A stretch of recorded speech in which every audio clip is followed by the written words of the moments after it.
Good evening. Test paper wrong upload किया है, अभी अभी करेक्ट करने को बोलता हूँ।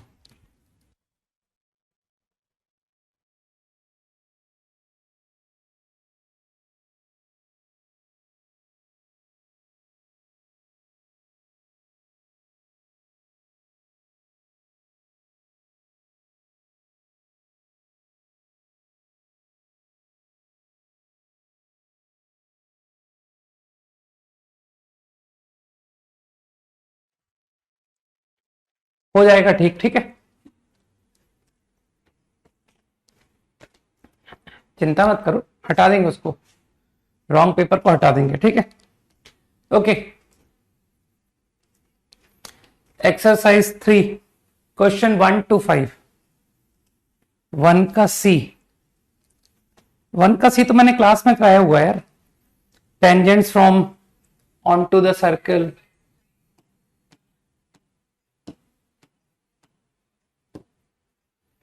तो बहुत ही लल्डू, बहुत ज्यादा इजी क्वेश्चन है। Origin radius 1 -2,0, tangents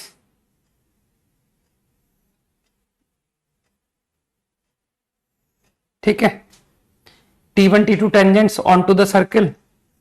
now determine the circle touching C and having T1 T2 as pair of tangents. ठीक है, तो आई थिंक ये एंगल तो ज्योमेट्री से देख लिया होगा तुमने। नाउ सर्कल टचिंग, एक्चुअली इसके आंसर इसने कम दिए, बाकी आंसर और भी होंगे।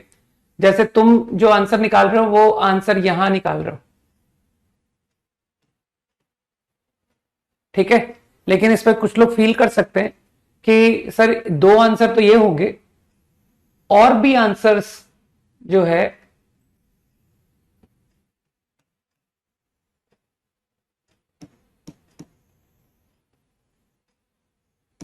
ठीक, तो आई गेस कि लाइन को एक्सटेंड करके मैं सर्कल यहां भी बना सकता हूं, इस पॉइंट ऑफ कांटेक्ट से टच करता हुआ सर्कल, जस्ट इमेजिन कर लो, ठीक है।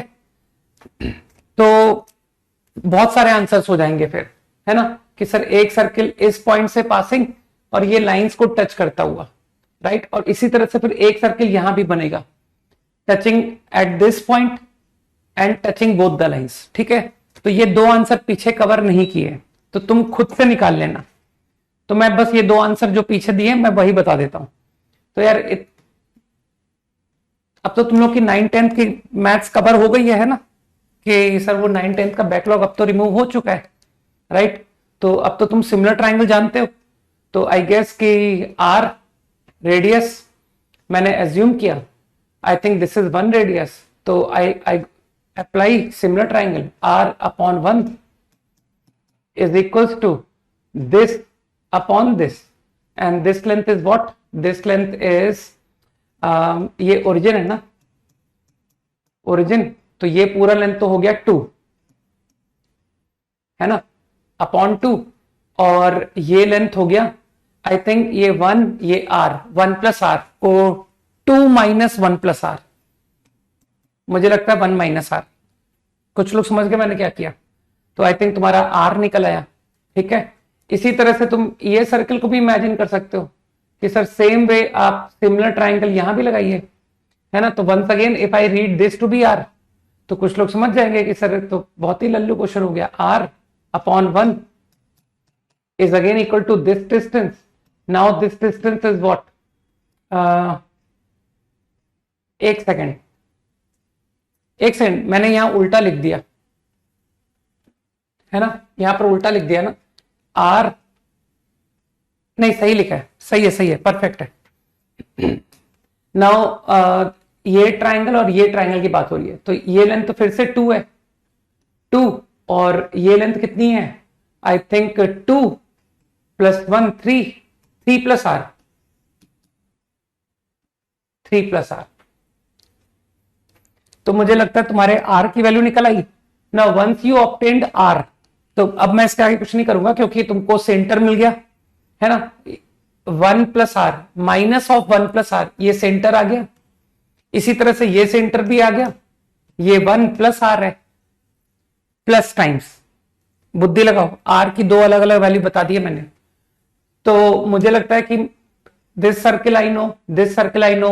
अब वो तुमसे कॉमन टेंजेंट्स पूछ रहा है, तो दो डिसजॉइंट सर्कल्स के कॉमन टेंजेंट्स है ना, ये दो सर्कल के direct common tangent, transverse common tangent, वो सब तुम निकाल लोगे। और अगर सारे सर्कल की कॉमन टेंजेंट चाहिए तो ये सर्कल और ये सर्कल का एक ये एक्स्ट्रा कॉमन टेंजेंट इस पॉइंट पर, जो कि तुम ओरली बता दोगे। इसी तरह से ये सर्कल और ये सर्कल का ये कॉमन टेंजेंट, ठीक। तो I think I can easily obtain common tangents up to 5। Any other? 2 का ए नहीं बताऊंगा, ठीक है ना। स्कूल की प्रॉपर्टी यूज करो, स्कूल में पढ़ा होगा, उससे हो जाएगा। थर्ड का कौन सा बोला है? सी। थर्ड का बी तो मेरे ख्याल से तुम सोच सकते थे कि एक सर्कल है और एक लाइन है, तो क्या तुम इमेजिन नहीं कर पाओगे कि नियरेस्ट पॉइंट लाइन का सर्कल से कौन सा होगा? तो मेरे ख्याल से कॉमन सेंस से बता सकते थे कि सर फुट ऑफ परपेंडिकुलर, ये होगा नियरेस्ट पॉइंट, ठीक है ना, पॉइंट ऑन स्ट्रेट लाइन। इतनी बुद्धि होनी चाहिए थी तुम्हारे को। सी पार्ट, सी पार्ट तो कुछ ऐसा ही है। इनफैक्ट 1 का सी इज बेटर देन 3 का सी, है ना। Circle of radius 2 outside, I think diametric form लिखी हुई है, -4,0 and 0,0 are diametric ends, centre is -2, radius is 2। तो circle that touch it externally of radius 2 roll कर रहा है, तो हर कोई जानता है ना, सेंटर को joining line R1, contact point, centre को ज्वाइन करो, तो ठीक है, वो पॉइंट तो निकल आया, वो लोकस तो आ गया कि फ्रॉम इस पॉइंट से 4 डिस्टेंस पर locus is a circle. Also find equation of common tangents of 2 circles, of 2 circles मतलब ये नेक्स्ट सर्कल की बात कर रहा है ना। Find the locus of centre, centre मैंने बता दिया।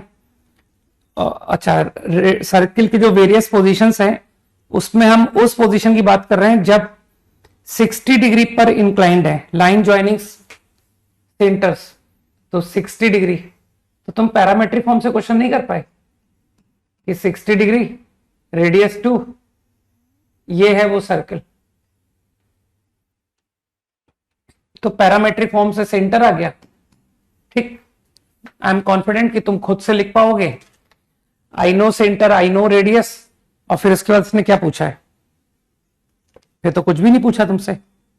Also find the equation of common tangents of 2 circles. अरे ये इक्वल सर्किल है, तो इसकी तो डायरेक्ट कॉमन टेंजेंट लोग ओरली बता देंगे कि सर डायरेक्ट कॉमन टेंजेंट जो है वो आपकी लाइन ज्वाइनिंग सेंटर की पैरेलल है, तो इसका भी जो स्लोप है वो सेम ही है ना। स्लोप कुछ लोग समझ गए, और मुझे लगता है कि स्लोप तुमको मालूम हो गया।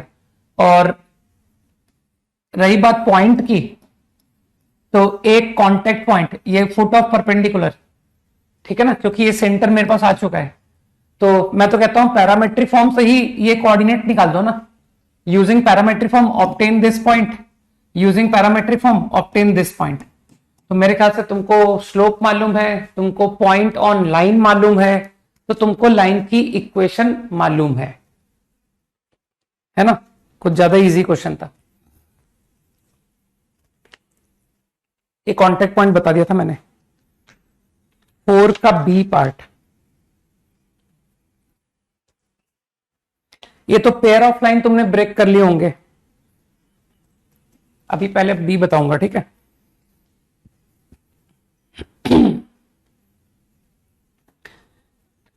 बताओ ये लाइंस क्या आ रही है?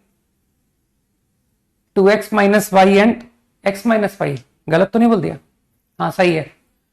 तो एक y equal to 2x line और एक y equal to x line.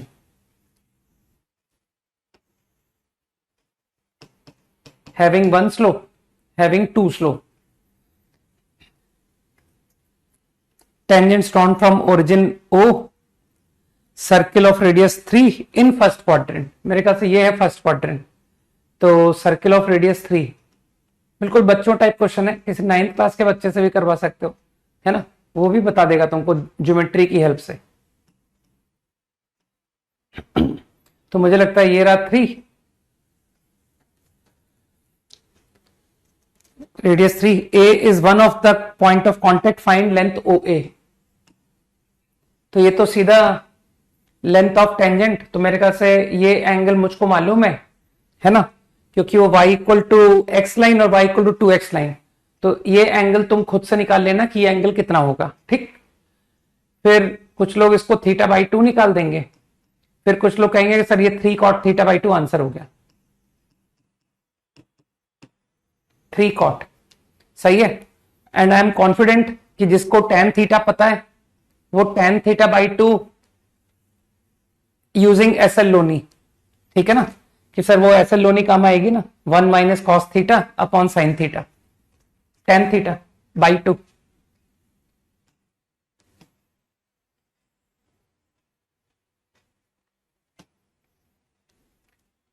Up to 5 done. 4 का ए तो बिल्कुल परफेक्ट क्वेश्चन है, ज्योमेट्री से लोगों से हो गया था, है ना. Circle P Q N R S tangent, diameter P R. ये डायमीटर है. टेंजेंट ड्रॉन मतलब 90, tangent drawn this also 90. P R, P Q tangent, R S tangent. But P S को ज्वाइन किया,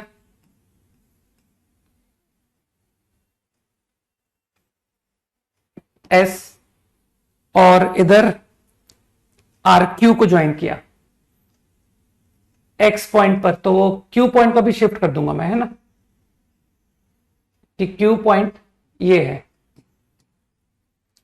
बस अब कुछ लोग मेरी आदतों को जानते हैं, दे विल से कि जैसे ही आप ये डायग्राम बनाओगे आप इमीडिएट 90 एंगल दिखा के प्रॉब्लम को खत्म कर दोगे कि ये रहा 90 एंगल और तुमको आरएस में इंटरेस्ट है, तुमको पीक्यू में इंटरेस्ट है अकॉर्डिंग टू आंसर, है ना.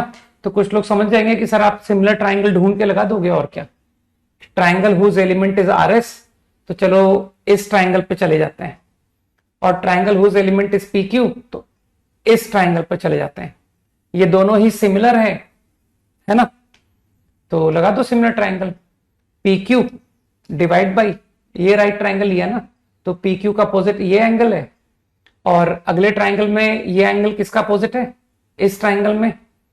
तो इस ट्राइंगल में मेरे हिसाब से ये एंगल अपोजिट है इसका, ये है, ये दोनों बराबर है ना. तो बस यहां तुमने PQ लिया था तो यहां पर तुमको PR लेना पड़ेगा. सही है. और इसी तरह से again going back to this triangle, now I take PR. तो PR का अपोजिट कौन सा एंगल है, ये एंगल है. तो इन दिस ट्राइंगल ये एंगल कौन सा है, गारंटी ये है, यही होगा और क्या. तो ये किसका अपोजिट है, कौन से ट्राइंगल की बात की थी मैंने, इस ट्राइंगल की बात की थी, है ना. तो ये अपोजिट है RS का. प्रॉब्लम खत्म.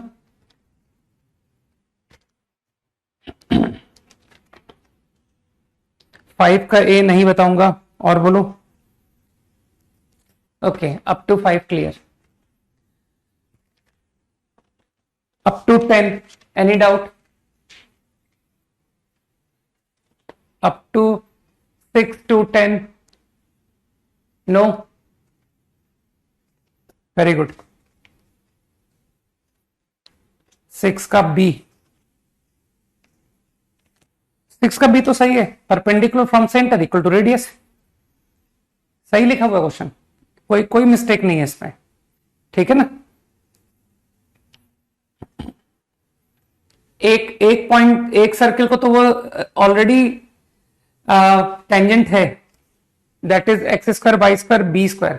ओरली लोग देख लेंगे कि सही तो है सर, कॉमन टेंजेंट x. अगर मैं ओरिजिन से परपेंडिकुलर डालता हूं इस पर तो बी आ तो रहा है परपेंडिकुलर डिस्टेंस, लेकिन अब इसे अगले सर्किल को भी तो टेंजेंट बनाओ, तो मेरे ख्याल से a कॉमा 0 से भी तो परपेंडिकुलर डालना चाहिए and equate it to b again.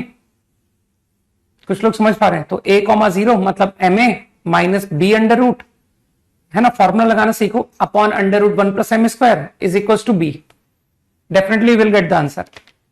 8 and 10 का a, 8th प्रॉब्लम।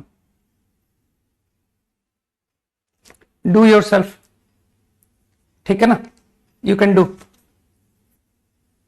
10, हाँ 10 का a, ठीक है।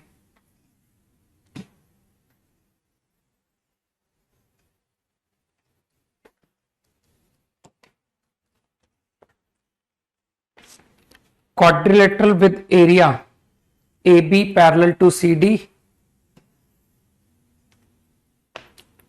AD perpendicular to AB and CD, कुछ इस तरह का फिगर है ना। AD परपेंडिकुलर है टू AB, अच्छा AB बिगर है ना, twice CD, AB twice CD, like this,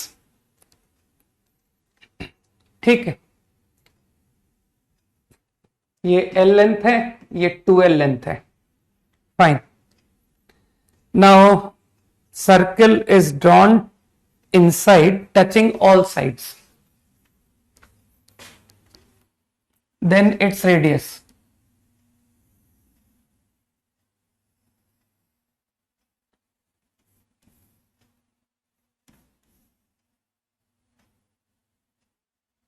like this, ठीक है।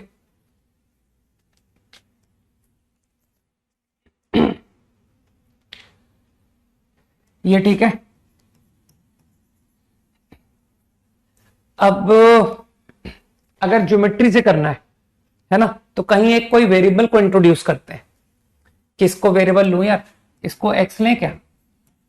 चलो इसको x लेते हैं थोड़ी देर के लिए। अगर ये x है तो ये भी x है ना, स्कूल में पढ़ा होगा। अब रेडियस, ये L लेंथ को थोड़ी देर के लिए रिमूव कर देते हैं, है ना, सर हटाओ ये L। रेडियस R,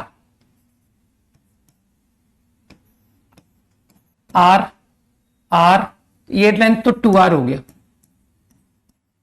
कुछ लोग समझ गए ना बात को, ठीक है। ये R है, ये X है, ये भी R है। तो using definition R plus x, तो ये 2 टाइम्स R प्लस एक्स हो गया। मेरे ख्याल से मैं ठीक कह रहा हूं ना। तो ये पूरा length 2 times R plus x, इसका मतलब ये रिमेनिंग लेंथ कितना हो गया?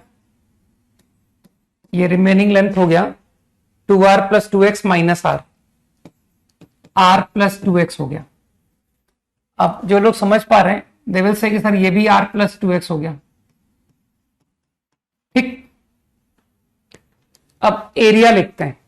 एरिया मतलब half sum of parallel sides 3 times into distance 2R is 18। चिंता मत करो, दो वेरिएबल हैं तो अभी 2 इक्वेशन मिलेगी और क्या। तो एक इक्वेशन तो ये आ गई।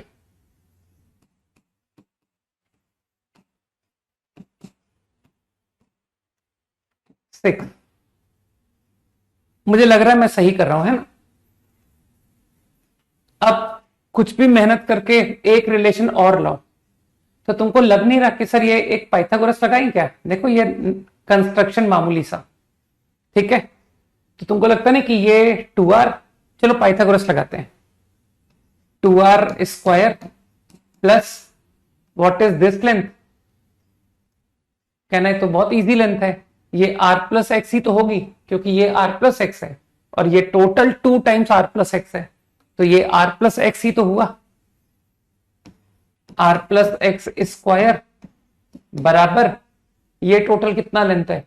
R प्लस 3x, है ना, R प्लस 3x।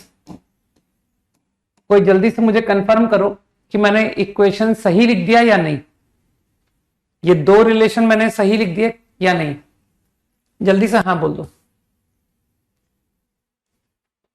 है ना? लिखने तो सही चाहिए मुझे, गलत तो नहीं करना चाहिए।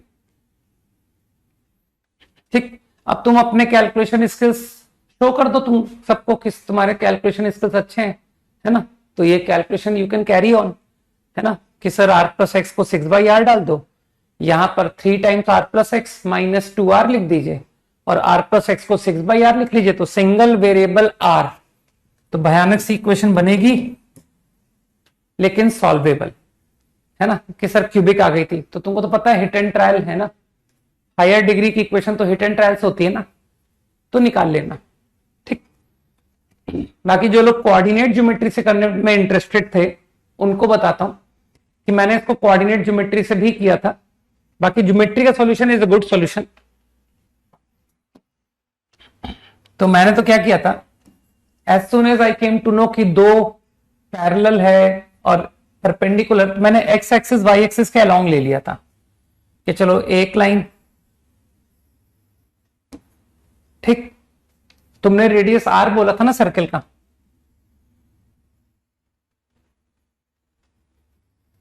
तो using coordinate geometry this is 0,2r origin, ठीक है, यहां तक सब परफेक्ट। अब ये सेंटर है r, radius is r। Now ये लाइन की इक्वेशन, तो इसको थोड़ी देर के लिए हम लोग एरिया लिखते हैं half into sum of parallel sides. तो इसको थोड़ी देर के लिए मैं x लिख रहा हूं, लेकिन चिंता मत करो, मैं x को तुरंत वैनिश करा दूंगा। x 2x 3x into 2r is 18, है ना? तो मेरे ख्याल से 6/r इज x, तो तुरंत इस x को रिमूव कर दो कि सर ये 6/r, 2r और ये 12/r, 0। कुछ लोग समझ पा रहे हैं? अब कुछ लोग ये भी समझ जाएंगे कि सर ये जो लाइन है इसकी इक्वेशन आ गई। अब मैं काम करता हूं ना, अब मैं छोड़ देता हूं, ठीक, बस आइडिया दे देता हूं। ये लाइन की इक्वेशन लिख ली मैंने जो कि r में आएगी, ओनली सिंगल वेरिएबल r, ठीक है, लिख पाओगे ना? मैंने तुमको 2 पॉइंट दे दिए ना, तो तुम लाइन की इक्वेशन लिख पाओगे। अब फिर एक काम करना, क्योंकि मैं टेंजेंसी ये 2 लाइन की तो यूज कर चुका हूं, अब तुम क्या काम करना कि r, r से परपेंडिकुलर इक्वल टू रेडियस, तो right the equation of line x y में लाइन की इक्वेशन कंटेनिंग r कुछ आएगी, परपेंडिकुलर फ्रॉम r, r, ये हॉरिजॉन्टल लाइन नहीं है, चिंता मत करना, है ना? डायग्राम देख के फील मत करना कि ये हॉरिजॉन्टल लग रहा है, ये हॉरिजॉन्टल बिल्कुल नहीं है, ठीक है? तो perpendicular from r, r equal to r, your problem done. तुम सोचना r प्लस एक्स कैसे आया था, है ना? उसके लिए तुमको क्वेश्चन रीड करना बहुत जरूरी है, ठीक? 11 to 15 9th क्वेश्चन तो यार तुम फॉर्मूला बना के कर सकते थे।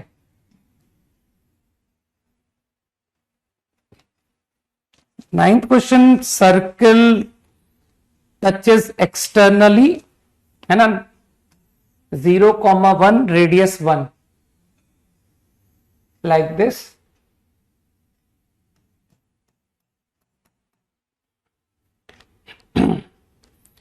circle C touches externally and also the x-axis, locus of center। तो मुझको एक ऐसा सर्कल चाहिए जो x एक्सिस को टच करे और जो इस सर्कल को टच करे एक्सटर्नली। तो एक्चुअली इसमें थोड़ा सा विजुअलाइजेशन की जरूरत है। एक आंसर तो ये होगा जो सर्कल को इस पॉइंट पर टच करेगा, मानते हो इस पॉइंट पर टचिंग सर्कल जो होगा वो एक्स एक्सिस को भी टच कर देगा और सर्कल को भी टच कर देगा। तो एक आंसर तो ये है कि सर कोई सा भी सर्कल ले लीजिए लाइक दिस, तो इसका सेंटर आपका वाई एक्सिस पर कहीं भी आप ले सकते हो, anywhere in y axis, but negative coordinate होगा। तो एक लोकस तो इसका वाई एक्सिस ही हो गया कि sir locus of this point is what 0, के, एंड के इज व्हाट के इज नेगेटिव। तो एक लोकस तो ये पूरी लाइन हो गया, ओनली नेगेटिव बाई एक्सिस। कुछ लोग समझ पा रहे हैं ना? ये लोग बनाते जाओ सर्कल, डिफरेंट डिफरेंट सर्कल बनाते जाओ, ये सब टचिंग सर्कल है, ठीक है ना? अब और भी आंसर्स होंगे, तो एक आंसर तो मैंने डायरेक्ट ज्योमेट्री से ही देख लिया। फॉर मोर आंसर तुमको थोड़ा सा है ना, तो आई थिंक वैसे तो दोनों आंसर तुम्हारे, चिंता मत करो, कैलकुलेशन से दोनों ही आंसर कवर हो जाते हैं, है ना? क्योंकि तुम अपनी हैबिट से करते ना कि सर मैं तो लोकस इस तरह से करता हूं। बस अब मेरी तो हैबिट है कि ये जो डिस्टेंस है, सही है ना, ये डिस्टेंस कितना हो गया, ये डिस्टेंस का स्क्वायर लिखा है मैंने। बाकी आगे जाकर के पैराबोला पढ़ने के बाद तुमको बहुत इजी सॉल्यूशन मिलेगा इसका। मानते ये रेडियस का सम है, तो रेडियस तो 1 था ना, 1, and what is the radius of this? तो रेडियस ऑफ दिस इज, तो यहां पर क्या मैं मॉड के लगा दूं? बुद्धि का इस्तेमाल करो।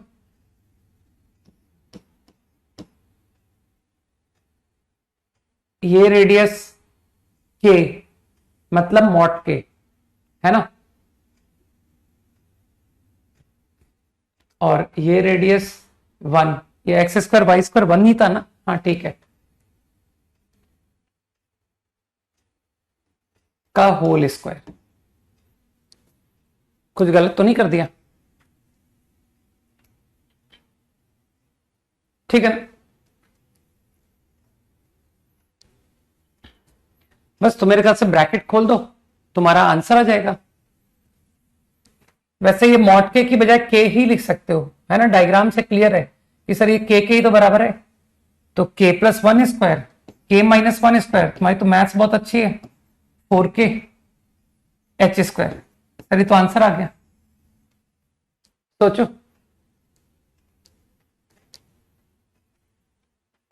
ठीक, तो वन आंसर फ्रॉम हियर, ठीक, will be this, and one answer I directly observed. I think got it.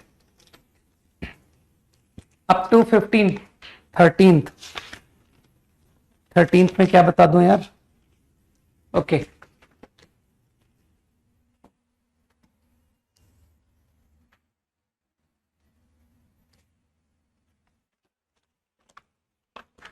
centers of two circles C1 C2 each of unit radius, distance 6 units। इसका मतलब है कि डिसजॉइंट सर्कल्स है, 1 radius and centre का distance is 6। ठीक, centres को कुछ C1 C2 call कर रहा हूं, 6 distance. P is the midpoint of line joining centers. C is a circle touching C1 and C2 externally। ठीक है, दोनों को एक्सटर्नल टच कर रहा है, तो दोनों का एक्सटर्नल टचिंग सर्कल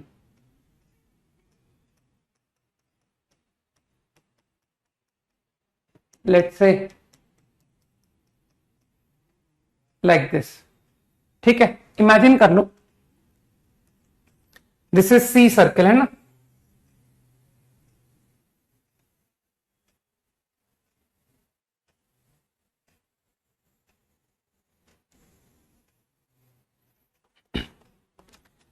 ठीक है, now common tangent to C1 and C, I think C1 and C passing through P से passing is also common tangent to C2 and C2 and C। तो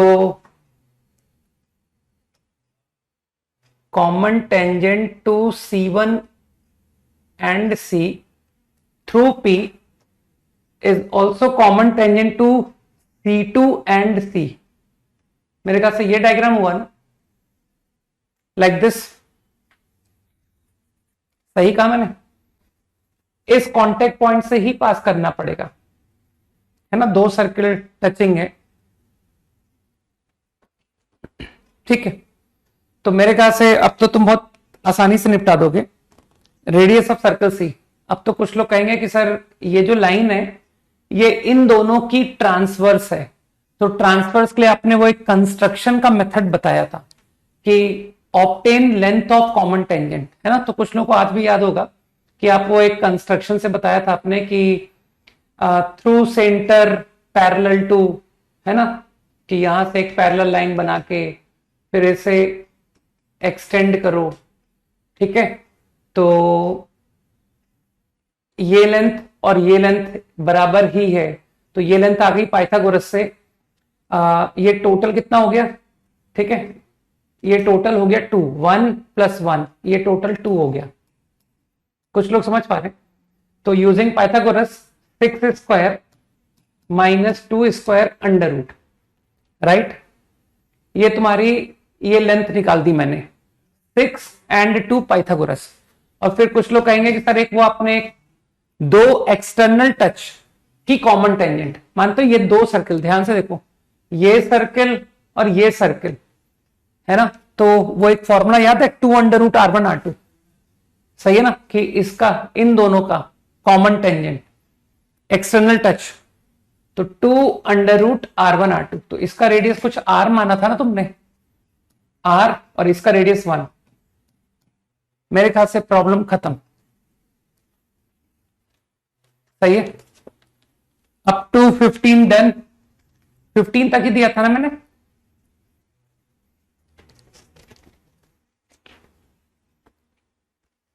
जल्दी से हाँ बोलो, ओनली अप टू 15, राइट? नहीं, 11 का कोई पार्ट नहीं।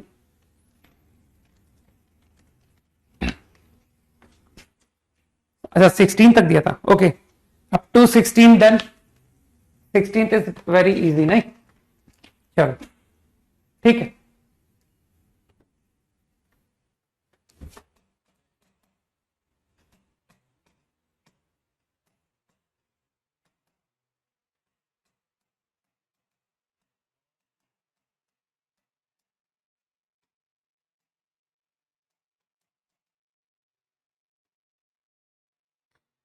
चलो लिखो, डेफिनेशन लिखता हूं फिर एक्सप्लेन करूंगा।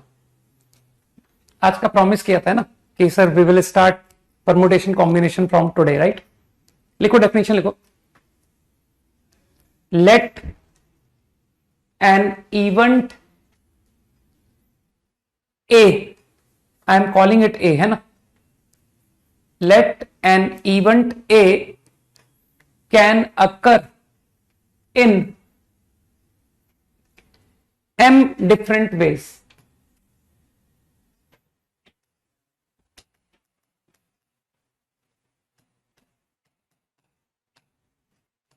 And an event B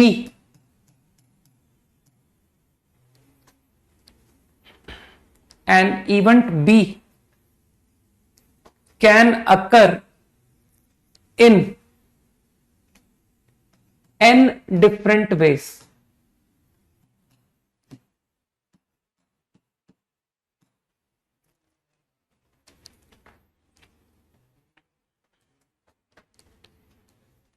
Let an event A can occur in m different ways and an event B can occur in n different ways.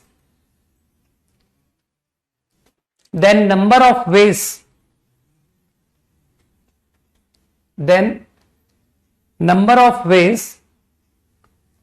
of occurrence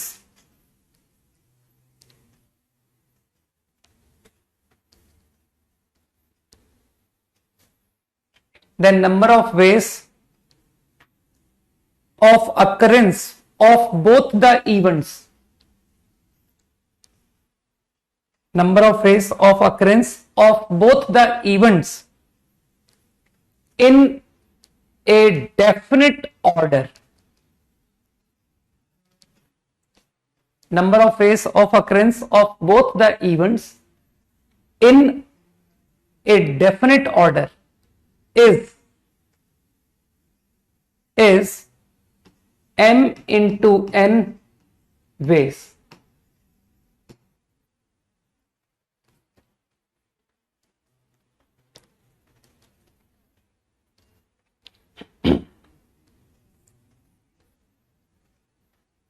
Number of ways of occurrence of both the events in a definite order is mn ways. ठीक है ना। ये जो भी chapter हम लोग पढ़ने जा रहे हैं ये आज के टाइम के अकॉर्डिंग मतलब one of the most important chapter बन चुका है। ठीक है ना, क्योंकि आजकल मेनली फाइनेंस रिलेटेड इंस्टीट्यूशंस है ना, कंपनीज ज्यादा वर्क कर रहे हैं, तो वहां पर हमको बहुत ज्यादा परमुटेशन कॉम्बिनेशन प्रोबेबिलिटी की आवश्यकता पड़ती है। ठीक है तो मैं कह सकता हूं कि आज के टाइम के जो समय चल रहा है उसके अकॉर्डिंग ये तुम्हारे कैरियर में बहुत बड़ा रोल प्ले करने वाला है, और संभव है कि तुम पूरे लाइफ टाइम है ना जिस भी कंपनी में जॉब करो वहां पर तुम परमुटेशन कॉम्बिनेशन और प्रोबेबिलिटी ही लगाते रहो। ठीक, ऐसा बिल्कुल संभव है। ठीक है तो ओके, लेट्स अंडरस्टैंड। अब इस प्रिंसिपल का मीनिंग समझते हैं और देखते हैं कि why A and B can happen in m n ways, है ना। तो प्रॉब्लम का मतलब तो तुमने समझ लिया ना कि ये कह रहा है मुझे दो वर्क करने। ठीक है, मुझे I am suppose to perform two work, say W1 and W2 in a definite order. Definite order कुछ मान लो कि I have to perform W1 first and after finishing W1 I will do W2। ठीक, तो मुझको दो work perform करने और W1 को परफॉर्म करने के मेरे पास m मेथड्स हैं। This can be done in m ways. इसी तरह से W2 को परफॉर्म करने के देयर आर n वेज। ठीक, now number of ways I can do both is mn ways. ठीक, जिसमें मैंने तुमको ऑर्डर बता दिया था, first I will do W1 then I will do W2। ठीक है, तो ऐसे समझ सकते हो एज यू सेड कि सर मुझको पहले W1 परफॉर्म करना है। ठीक है, तो मान लो W1 को यू परफॉर्म बाय मेथड 1। ठीक, या फिर W1 को यू परफॉर्म बाय मेथड 2, या फिर W1 को you perform by method 3 and so on, perform by mth method. ठीक, किसी भी एक पॉसिबल मेथड से your W1 is done. Now after doing W1 you will do W2 work, है ना। मान लो W1 को मैंने इस मेथड से परफॉर्म किया, मेथड 1 से। Now after doing W1 I am going to perform W2। तो W2 को भी परफॉर्म करने के देयर आर n मेथड्स। तो सपोज मैंने परफॉर्म किया बाय मेथड 1, हो सकता है W1 को इस मेथड से परफॉर्म करने के बाद तुमने जब W2 को किया तो that was done by second method. हो सकता है it is done bye third method and so on. मेरे ख्याल से तुम ये टर्म्स का मीनिंग समझ पा रहे हो ना। W21 तो इससे बहुत क्लियरली मीनिंग आ रहा है कि W2 को मेथड 1 से किया, W2 को मेथड 2 से किया, W2 को मेथड 3 से एंड W2 को nth मेथड से। सही है। अगर W1 is done by this method, मान लो कि सर W1 सेकेंड मेथड से हुआ था। Now after doing W1 I am going to do W2। okay, तो मानते हो again there are possibilities कि W2 will get done by this method and so on।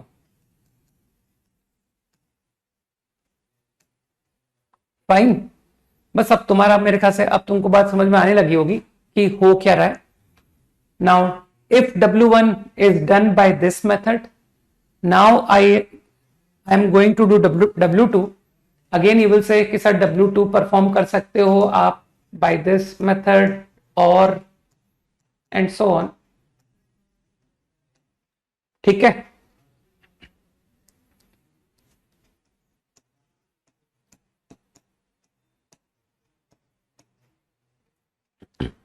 तो अब मैं तुमको दोनों वर्क परफॉर्म करने के एकदम काउंटिंग वे में मेथड बता रहा हूं कि देखो तुम्हारा answer W1 got done by this method.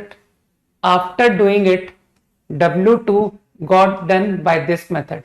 मानते हो दिस इज वन वे, ये एक तरीका है to perform both the works, जहां पर मैंने साफ कहा पहले वन हम करेंगे और उसके बाद हम टू करेंगे। तो दिस इज वन वे और नॉट, ठीक।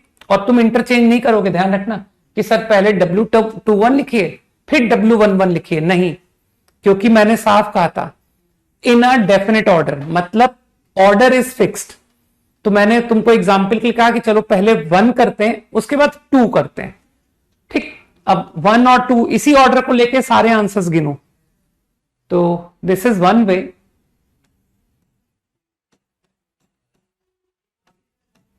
दिस ऑल्सो इज वन वे, है ना। तो मेरे ख्याल से इसी की काउंटिंग मैंने यहां पर दिखाई हुई है ना। तो जो लोग थोड़ा सा बुद्धि रखते हैं वो कहेंगे सर ये आपने जो डायग्राम बनाया है, ब्रांचेस बन रही है ना, इसको tree diagram you can call, सही है। तो इसमें आपने यही तो दिखा रखा है, देखिए W11 W21 W11 W22 W11 W23। तो कई लोग मेरे ख्याल से बात को समझ चुके हैं, ठीक है ना, कि नंबर ऑफ वेज उस डायग्राम में हमको दिखाई दे रहे हैं।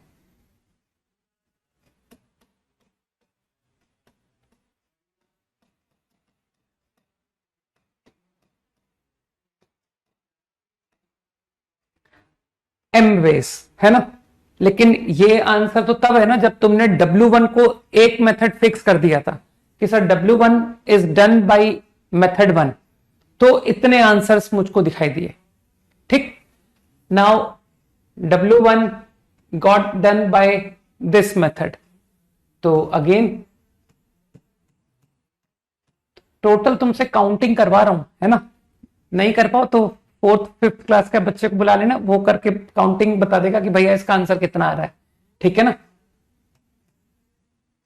Sorry,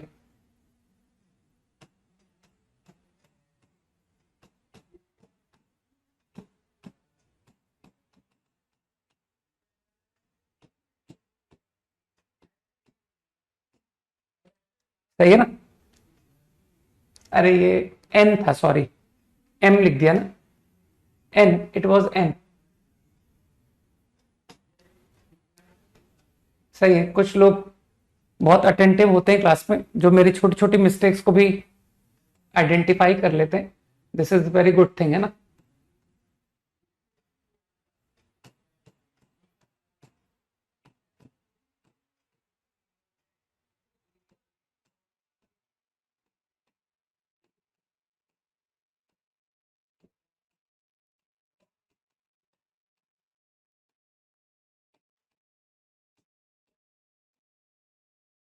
and so on.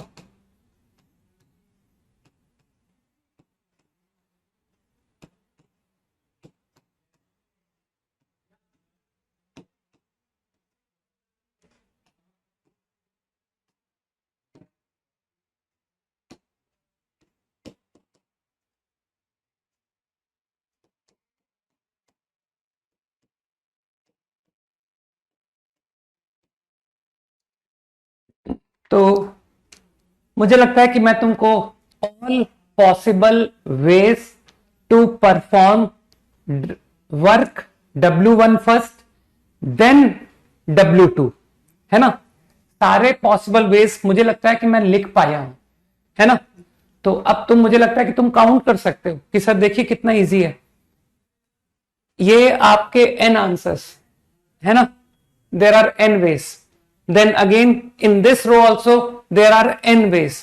तो तुम काउंटिंग कर रहे हो बेसिकली, तो I can see n plus n plus n plus n, how many times? तो यू कैन सी कि सर ये तो m टाइम्स हुआ ना, सही है ना। तो number of ways to do both the works in a definite order, my answer is coming mn ways. ठीक,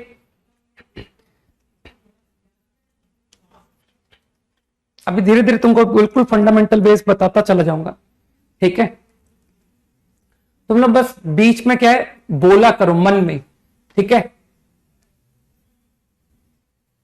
W1 परफॉर्म्ड बाय मेथड 1 के corresponding I got n ways, ठीक।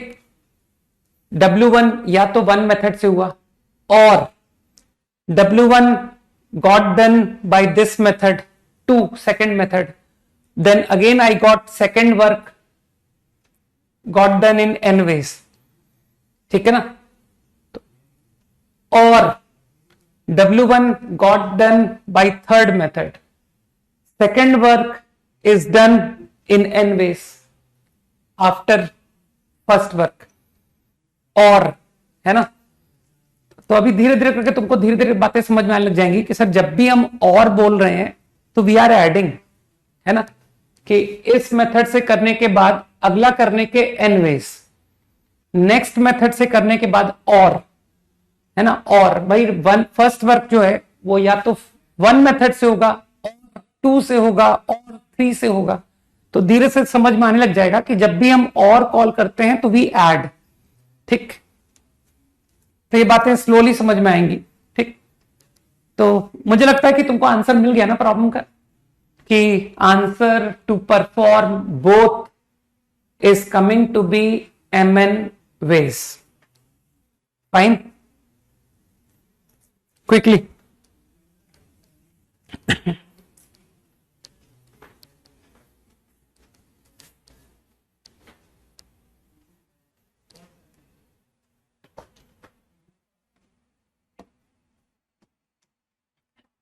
Five seconds, quickly।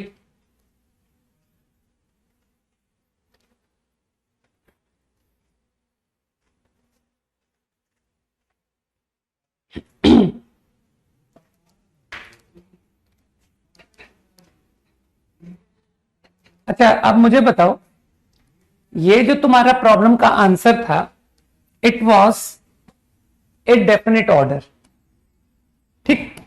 When I asked you to find number of ways to do 2 work in a definite order, तुम्हारा answer ये आया, सही है। अब मैं प्रॉब्लम थोड़ा सा चेंज कर रहा हूं, ठीक।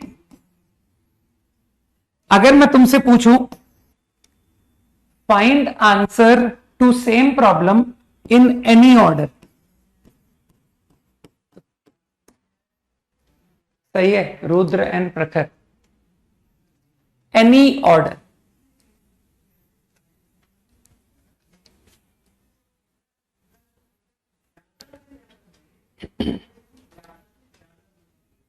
कार्तिकेय, आयुष, यश, राहुल, प्रगति, सारंग,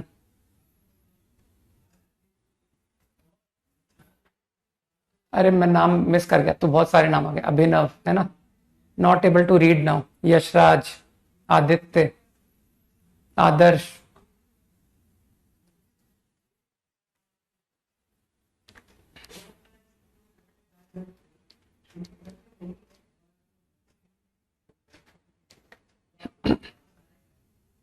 संजय, आदर्श मैंने कॉल कर दिया। अभिनव, नीलेश, सक्षम,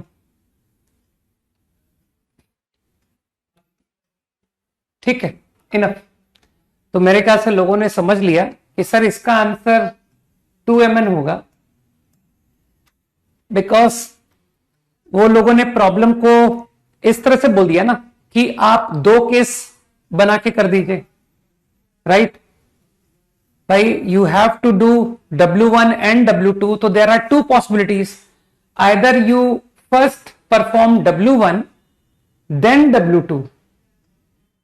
आप इस ऑर्डर में वर्क को करते हो, या तो पहले आप W1 करोगे देन W2 करोगे, तो इसका आंसर Mn आएगा, या फिर you will first perform W2 and then perform W1. और मुझे लगता है कि तुम बिल्कुल काउंटिंग मुझे फिर समझा सकते हो कि सर इसका भी आंसर Mn ही आएगा. सोचना आराम से इस बात में, ठीक है ना. This will also get same answer Mn, इसका भी आंसर Mn. मुझे लगता है और कोई तरीका तो बचा नहीं, ठीक है ना. तो आंसर बिकम 2Mn. इजी. चलो आइडिया को थोड़ा एक्सटेंड करते हैं, ठीक. Now I am asking you same problem to perform 3 events. 3 events in definite order. Number of ways of occurrence of all the 3 events in a definite order. ठीक है, events को कुछ भी बोल दो, A, B and C event. Okay, where A can be done in M1 ways, B can be done in M2 ways, and C can be done in M3 ways. तो now answer to problem. सही है नक्षत्र, पृथ्वी, ठीक. अब इस बात को भी चलो प्रूव करते हैं. हाँ बिल्कुल सही कह रहे हो. मेरे ख्याल से सभी समझदार लोग हैं, है ना, यहाँ पर पढ़ने वाले, यहाँ क्लास अटेंड करने वाले मैक्सिमम समझदार लोग ही हैं. नहीं रक्षित, सभी लोग आंसर दे गए मुझे बगैर बताए हुए. राइट, परफेक्ट है. अब मैं नाम नहीं रीड करूंगा क्योंकि बहुत ज्यादा नाम आ रहे हैं, सो है ना. चलो क्विकली लेट्स कॉन्सेंट्रेट, है ना, थोड़ा थिंकिंग डेवलप करते हैं ना, थोड़ा अच्छे तरीके से सीखते हैं बातों को. मैं एक काम करूं, मैं एक ऑर्डर डिसाइड कर लूं, क्योंकि तुम समझ ही रहो कि सर कोई सा भी ऑर्डर ले लो, पहले आप ए को परफॉर्म करो, फिर बी को करो, फिर सी को करो, या आप पहले बी को करो, फिर ए को करो, फिर सी को करो, आंसर सेम ही आता है. ठीक, तो चलो मैं पहले ए बी सी मैं इस ऑर्डर में कर रहा हूं. ठीक, तो तुम समझदार हो, तुम बोलोगे कि सर ए को परफॉर्म करने के आपके पास M1 मेथड्स हैं, तो हो सकता है A1 is done by first method, हो सकता है it is done by second method, it is done by third method and so on, it is done by M1 method. These are the possibilities. यही possibilities है. ठीक है, अब हम after doing A1, अब तुम पकड़ लोगे कि सर ए जो है वो इस मेथड से हुआ, मान लो कि A1 is done by this method. अब मुझे बी एंड सी परफॉर्म करनी है, तो क्या तुमको लगता है कि मैं तुमको फिर से ट्री डायग्राम की मदद से एक्सप्लेन करूंगा, है ना. तो मेरे ख्याल से जो समझदार लोग हैं दे नो कि सर आपने अभी अभी जो पीछे रिजल्ट निकाला था आप उसकी मदद लोगे यार, है ना, कि आफ्टर डूइंग ए मुझको बी एंड सी परफॉर्म करने हैं. I want to do B then C. तो क्या अभी अभी जो पीछे डिराइव किया है, मानते हो फर्स्ट बी देन सी, इसके number of ways is M2 into M3. This can be done in these many ways. तो एक तरह से कुछ रिकर्शन जैसी फीलिंग आने लग गई है ना, कि सर ये फॉर्मूला तो अब रिकर हो रहा है ना, कि आपको नंबर ऑफ इवेंट्स के लिए अब आपको बार बार डिराइव करने की जरूरत नहीं पड़ेगी, पीछे के फॉर्मुलेज मदद करते चले जाएंगे, है ना. नाउ सेम वेज, अगर A got done by this method, after doing this I am going to do B and C, तुम लोग फिर समझदार हो कि सर अभी अभी तो डिराइव किया है, पहले बी करेंगे फिर सी करेंगे, आंसर इज M2 M3। ठीक, and so on, M2 M3 base.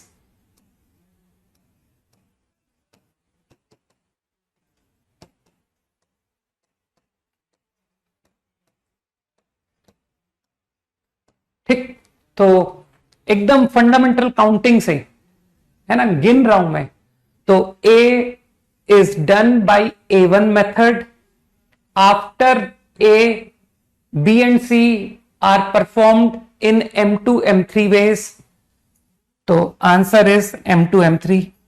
लेकिन ये आंसर तब है जब A got done bye A1 method, और जो इवेंट A है वो या तो इस मेथड से हुआ और इस मेथड से हुआ, सेकंड मेथड से।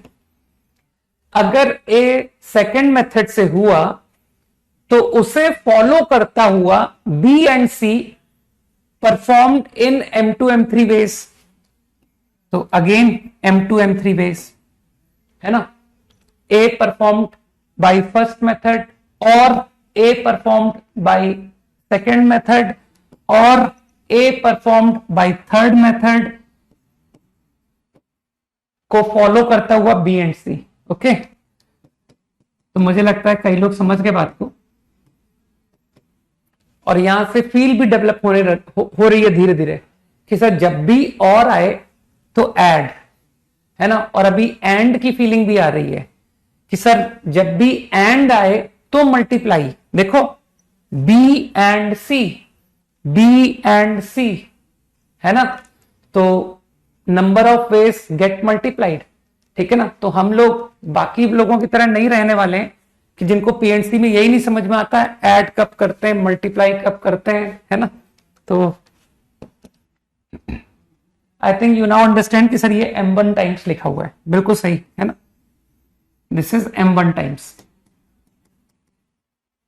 क्योंकि A को परफॉर्म करने के M1 बेस पे, A perform by first method, second method, third method up to M1 method, तो number of ways is coming to B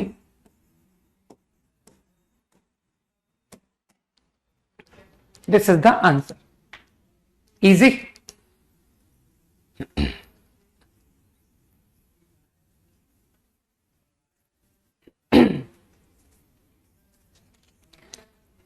तो सभी लोग फंडामेंटल प्रिंसिपल ऑफ काउंटिंग को समझ रहे हैं कि वेन एवर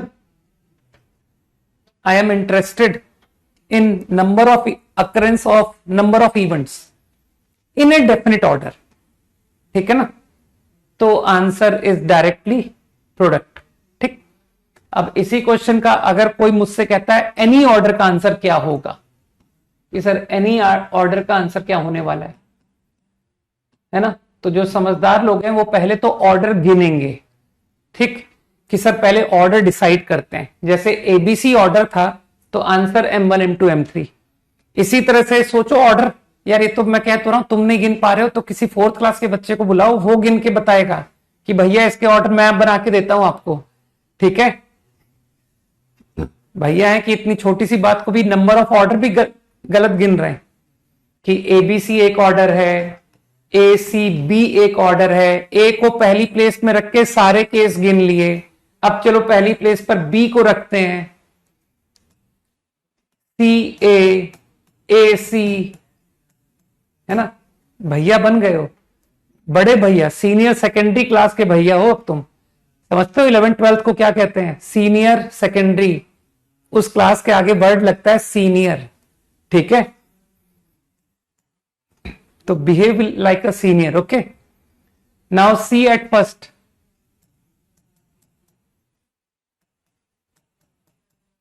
तो मेरे ख्याल से तुम काउंटिंग से कर पा रहे हो कि सर 6 तो ऑर्डर दिख रहे हैं मुझे, और हर एक ऑर्डर का आंसर यही आने वाला है, व्हाट, M1 M2 M3। ठीक है, तो आइदर, अगेन देखो फिर से बात को सीखो, ऑर्डर इज एबीसी और ऑर्डर इज एसीबी और ऑर्डर इज बीसीए। कुछ समझ पा रहे हो बात को, ठीक है ना। तो तो और हर ऑर्डर का answer m1 m2 m3 m1 m2 m3 and so on. सही है ना? तो देखो बात समझ में आ गई ना कि सर और है ना, और तो देखो आंसर कैसे ऐड हो गया, this plus this plus this plus this 6 बार। तो your answer is 6 m1 m2 m3। तो मेरे ख्याल से ऑटोमेटिकली फीलिंग आने लग गई है ना। हम लोग कोई टाइप नहीं बनाएंगे कि in which type of problems we need to add, in which type of problems we need to multiply. अंदर से आवाज आएगी, ठीक है, कि you want to do this as well as this into, ठीक है ना, you want to do this और दिस, अपने आप यू विल ऐड, है ना। तो सब कुछ ऑटोमेटिक हो रहा है। 5 seconds क्विकली।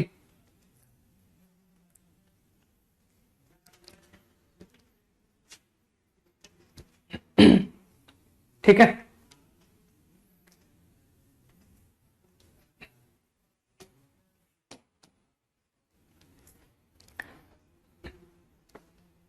तो मुझे लगता है कि अब मैं फंडामेंटल प्रिंसिपल ऑफ काउंटिंग को जनरलाइज कर रहा हूं फॉर n इवेंट्स।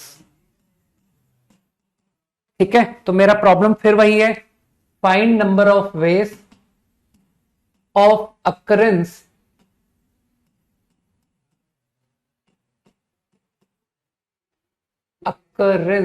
स्पेलिंग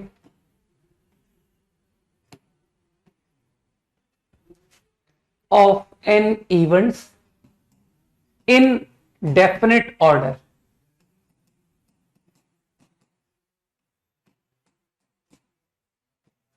तो I am only giving answer for definite order। मान लो those n events, event A1 m1 ways,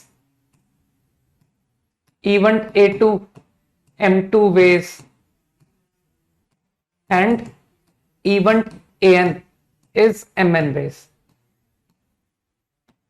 तो answer to your problem is m1 m2 till mn। और तुम्हारे पास recursion का थॉट है कि सर आपने 3 का डिराइव किया था, हम 4 का कर लेंगे और फिर ऐसे हम पैटर्न समझ जाएंगे कि यार ये तो पैटर्न है, ठीक है ना, कि तो सीधा सिंपली प्रोडक्ट हो जाता है, इजी।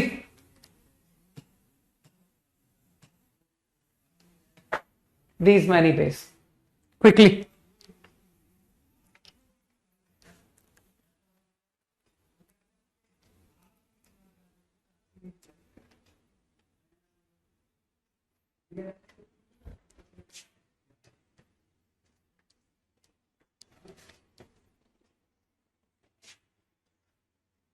एनी ऑर्डर अभी नहीं लिखवा रहा, उसके लिए अननेसेसरी है ना, n फैक्टोरियल इनटू, है ना।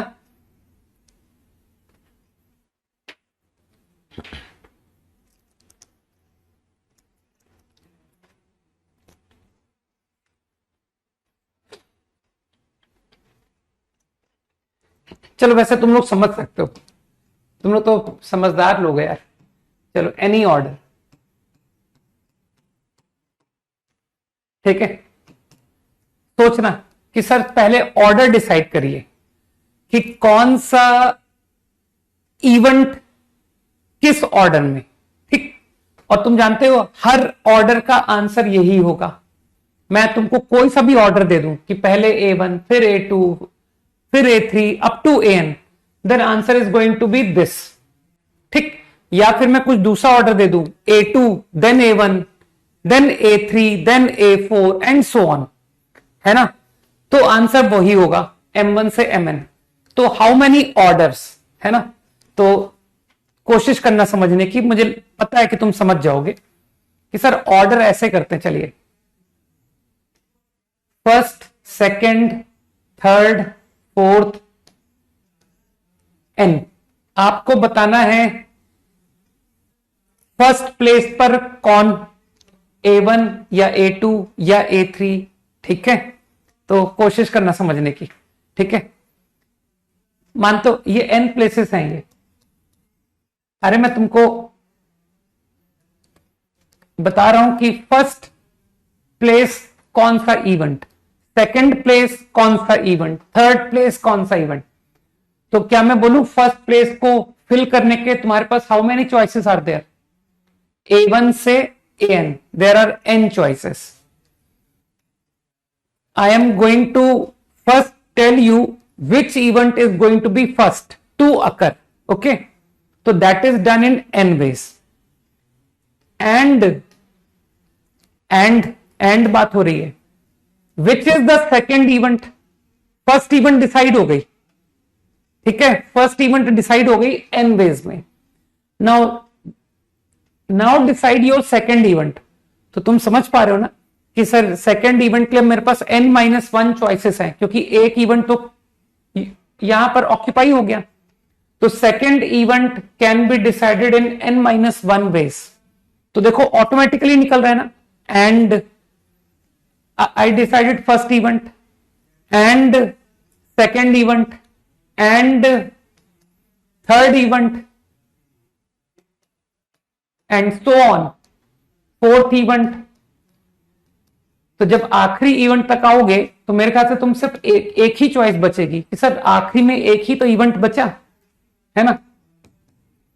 तो मेरे ख्याल से जो तुम ऑर्डर लिख रहे थे ना, ऑर्डर, नंबर ऑफ ऑर्डर्स, तो नंबर ऑफ ऑर्डर्स जो हैं दे आर n फैक्टोरियल। सही है, तभी तुम वो जो थ्री का केस तुमने अभी भी किया ना कि सर वो 3 इवेंट्स का आपने 6 लिखा था। अच्छा n-2 स्किप हो गया, ओहो।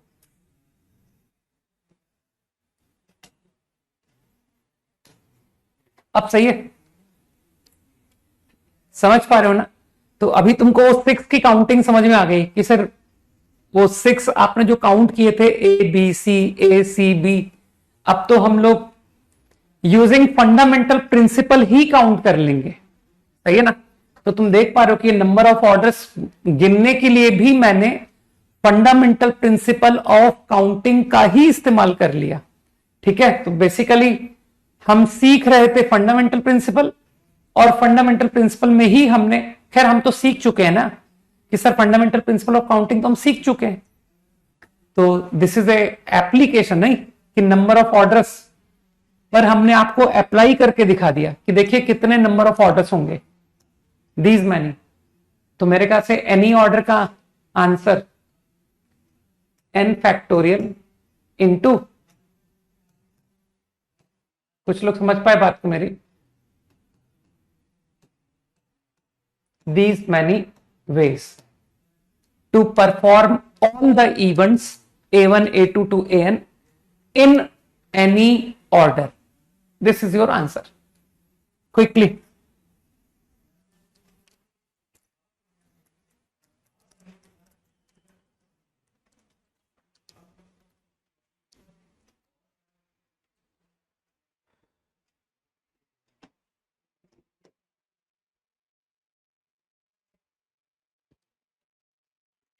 Done.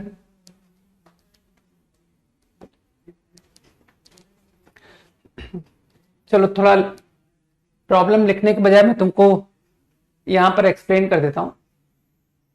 This is a hall, okay. अरे मूवी हॉल है ये, ठीक है। इस मूवी हॉल में देर are 5 doors, D1, D2, D3, D4 and D5, जिससे तुम एंटर भी कर सकते हो और एग्जिट भी कर सकते हो। There are 5 doors to enter and exit, okay. Find number of ways a person can enter, then and exit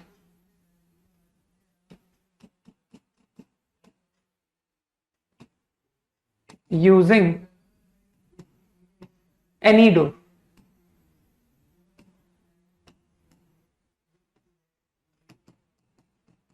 different doors.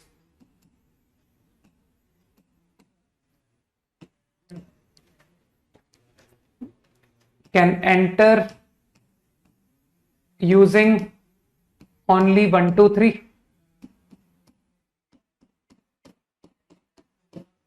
And can exit through only 4 and 5. Number of veg सही है. तीसरे का भी answer लिख दो, third का.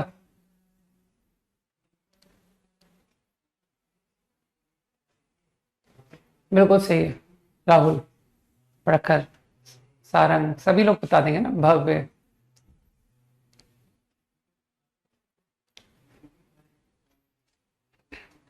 नक्षत्र.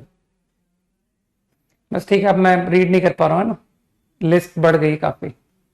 आयुष, नहीं आयुष तो मिस्टेक कर दिया, लास्ट में मिस्टेक है. Okay, let's see quickly. I think you have to enter then you have to exit. पहले तुमको एंटर करना है, देन एग्जिट करना है. तो मेरे ख्याल से एंटर करने के लिए डेफिनेट ऑर्डर में कर रहे हो ना यार, तो number of ways to enter 5 ways. Number of ways to exit again 5 ways, क्योंकि किसी भी डोर से बाहर आ सकता हूं.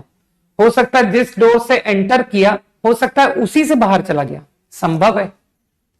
5 into 5. यूजिंग डिफरेंट डोर, तो यूजिंग डिफरेंट डोर समझ रहे हो sir. 5 ways to enter. Now to exit, whichever door I use to enter, I will not use it again. So there are 4 ways to exit. तो समझ पा रहे हो, fundamental principle लग रहा है. ऑर्डर डेफिनेट है, enter exit. Third part again कि सर बहुत इजी है. To enter there are 3 ways, to exit there are 2 ways. तो योर आंसर इज 6. इजी.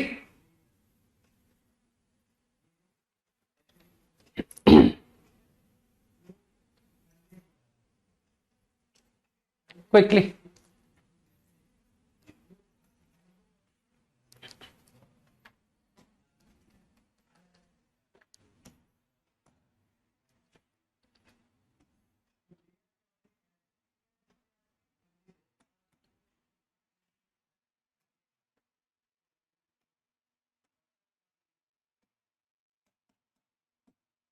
अभी एक्सप्लेन करता हूं.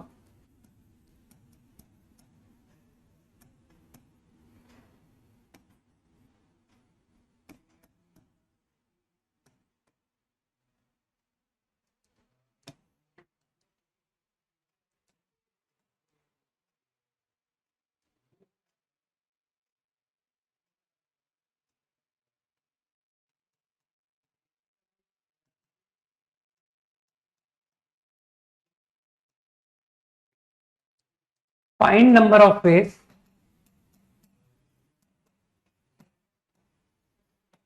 a person can travel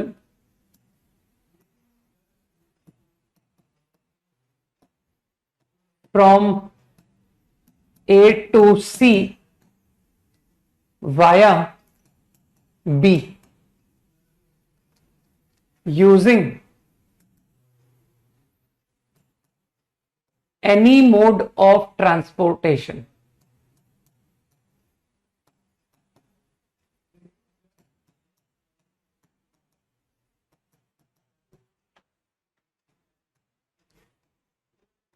Different mode of transportation.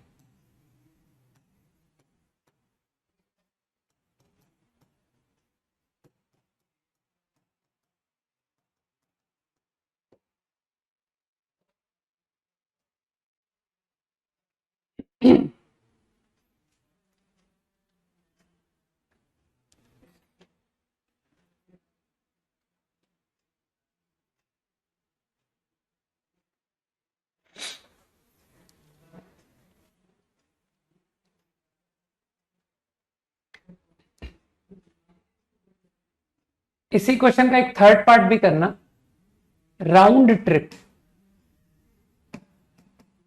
Round trip का मतलब समझ रहे हो ना, ए से तुमको वापस आना है, ए टू ए, और पूरा properly round trip, A to B to C to B to A.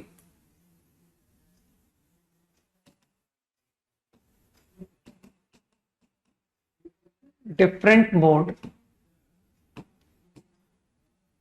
While travelling. अब यार इसको थोड़ा एक्सप्लेन करने में थोड़ी सी तकलीफ होगी मुझे।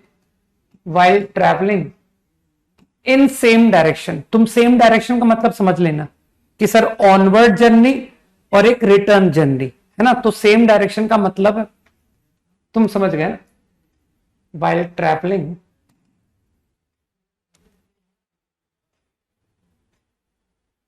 In same direction.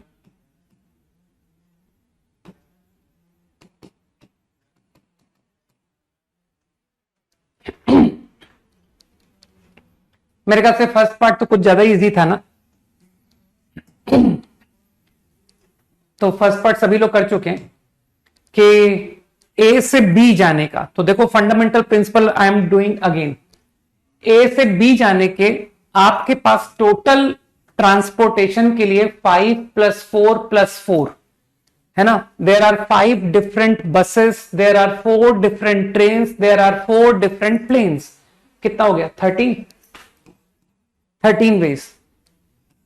एंड ये तो मैं ए से बी गया, and I have to go from B to C also, so there are total ways to travel from B to C, 4 plus 3 plus 2, that is 9. I think this one answer to part 1 है ना, जो कि 117 बोल रहे हो।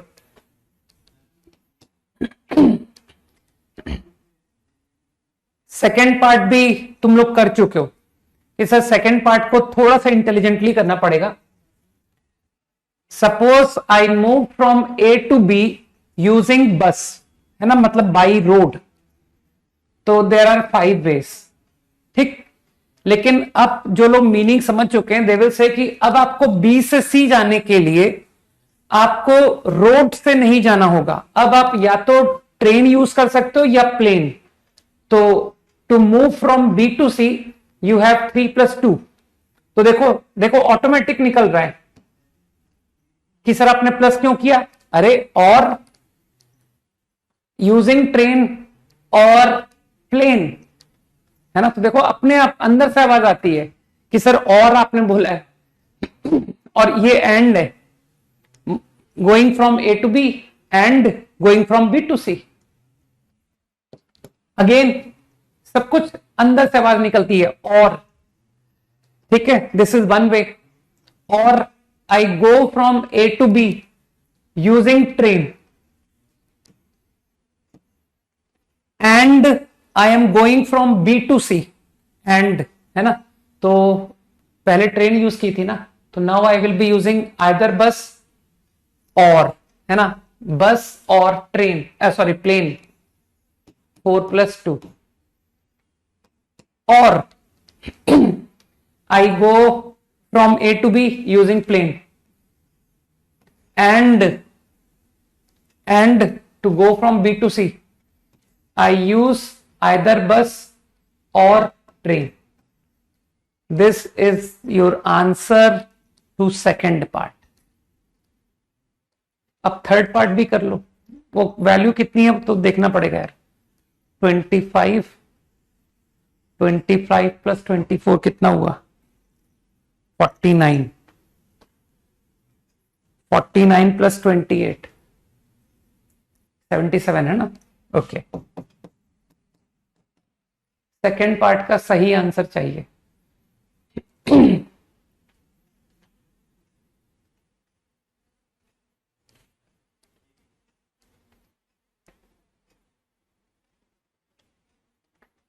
सही है रुद्र।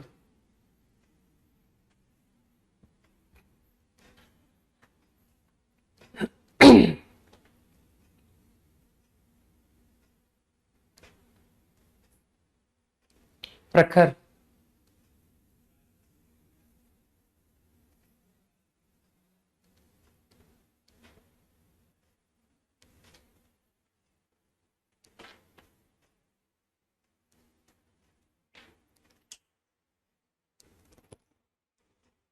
यश,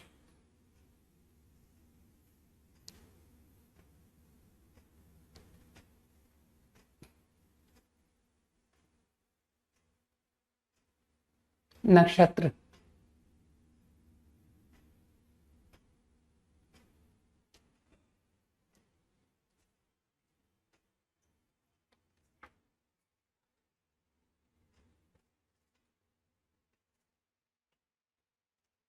आदित्य,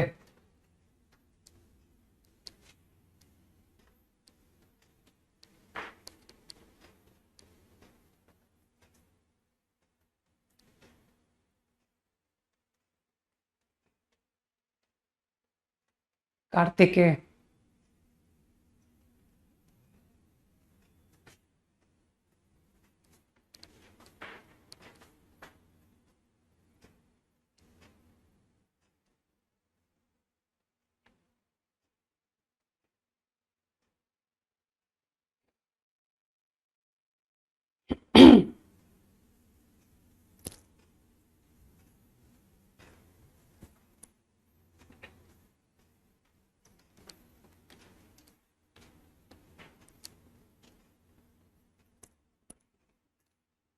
जिसका करेक्ट आंसर है उसके नाम मैंने कॉल किए हैं।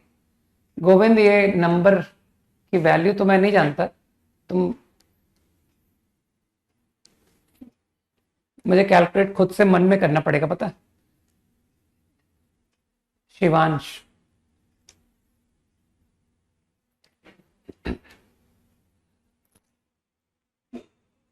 ठीक है, तुमने वो वैल्यू लिख दी ना एक्चुअली डायरेक्टली।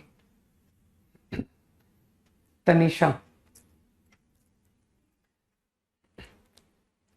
ठीक है, मेरे ख्याल से बहुत समय दे दिया है, इतनी देर में लोगों ने कर लिया होगा। ठीक है, तो those who have done the answer, who have given the answer 77 square are correct, बाकी लोग गलत हैं।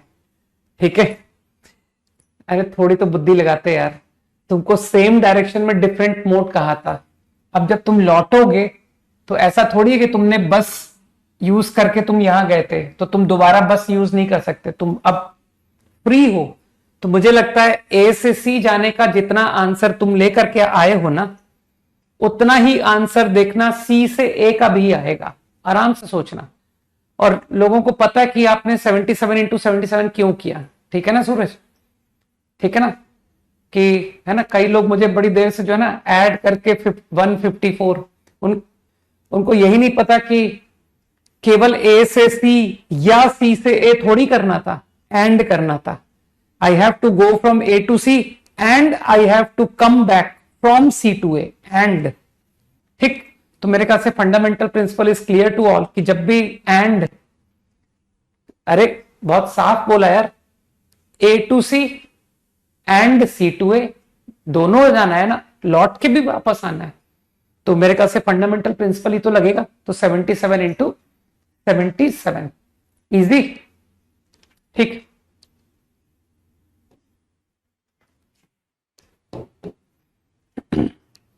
चलो, let there be 10 true false questions. Okay,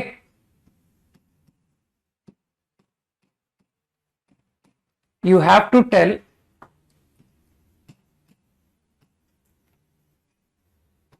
how many sequence of answers are possible.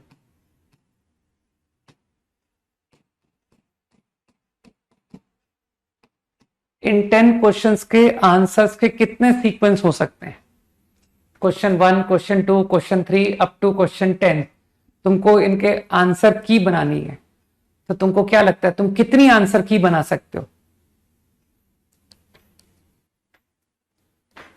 ठीक है, सारंग, प्रखर,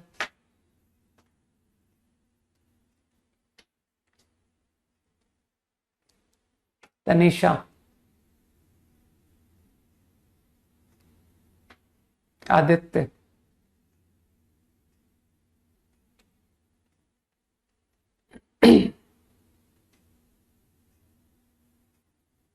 यशराज, प्रिंस, प्रिंस है ना, नाम शायद गलत पढ़ लिया क्या? नक्षत्र, कुछ मिस हो गया। प्रीति, शिवम, एक सेकंड, शिवम कंफ्यूज हो गया यार, ऊपर स्क्रॉल हुआ। कार्तिकेय, इतना जल्दी मत लिखा करो यार, थोड़ा रुक रुक करके लिखा करो, है ना। रक्षित,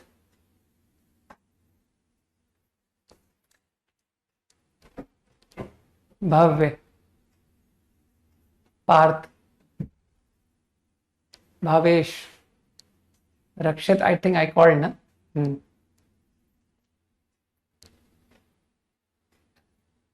ऋषभ या क्या नाम था?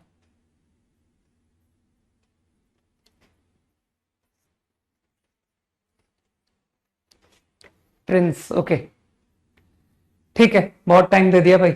मनन, Rahul, okay. I think there are 10 questions, है ना। Question 1, question 2, question 3, right, question 10। तो तुम समझ पा रहे हो कि सर यहां पर आपको फिल करना है, आपको ब्लैंक फिल करना है। तो ब्लैंक फिल करने के दो चॉइस है ना, ट्रू और फॉल्स। देख मैंने कहा ना, गणित सीखने का सबसे अच्छा तरीका है याद करने की बजाय मन में बोला करो, अंदर से आवाज आएगी, है ना।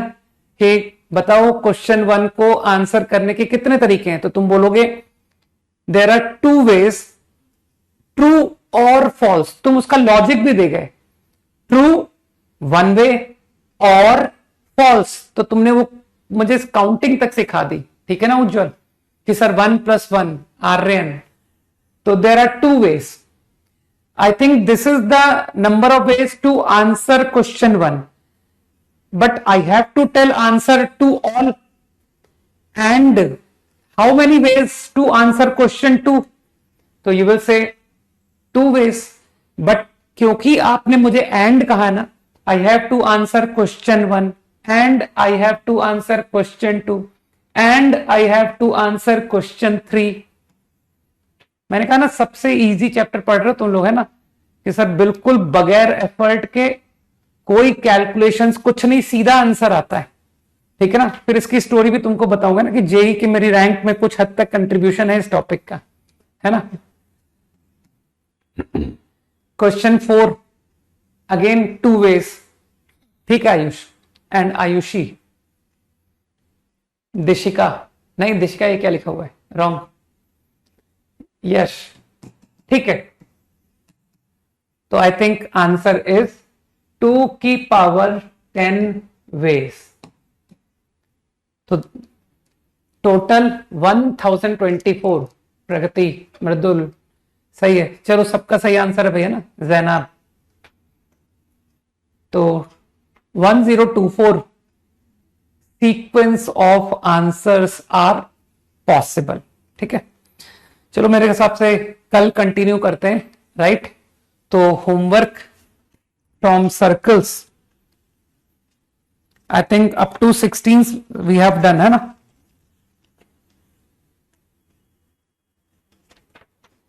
कल ही तो क्लास है ना, तो बहुत ज्यादा लोड नहीं दूंगा। 17 to 30 अप टू 30 ओनली, ठीक है। चलो भाई, बाय, गुड नाइट, जय हिंद।